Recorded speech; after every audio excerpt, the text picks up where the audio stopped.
The story so far. Stationary things don't want to move. It takes a force to move them. Force equals mass times acceleration and is measured in newtons. When a force moves something through a distance, work is done. Work is measured in joules. 1 joule is the amount of work done when 1 newton of force is applied through a distance of 1 meter. And now, kinetic energy. Because of inertia or laziness, this billiard ball doesn't want to move.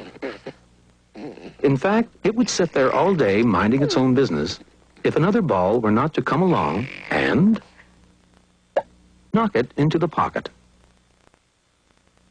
Because the second ball forces the first one to move.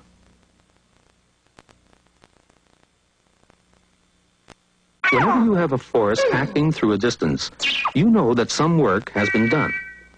Fine. But where did this work come from? The second billiard ball, naturally. But what's so special about this ball that enables it to push the other one around? They both have the same mass, don't they? And they're both being pulled down to Earth by exactly the same force of gravity. So what did the second ball have that the first ball didn't? Movement. It was moving and the other one wasn't. And when you have both mass and speed, you have the ability to do work. You can use your movement to get other things to move. In a sense, you have work in you. Physicists, keen as ever on borrowing words from other languages, went this time to Greek and found that the Greek word for in is en, and that the word for work is ergon. When you put en and ergon together, you get energon, which comes out as the English word energy. And the physicists agreed to use this word to mean the ability to do work. So the moving billiard ball had energy. The origin of this energy was, of course, the billiard player, whose arm had work in it, or energy, because of its movement. This energy was transferred to the cue when the arm made the cue move, which in turn transferred the energy to the billiard ball by making it move, and hit the other ball, forcing it to move into the billiard table pocket. In each case, a number of joules of work were done.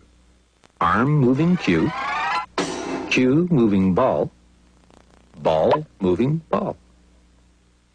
But since work is merely energy in action, and there's no work possible without energy, we might as well say that a number of joules of energy were expended each time.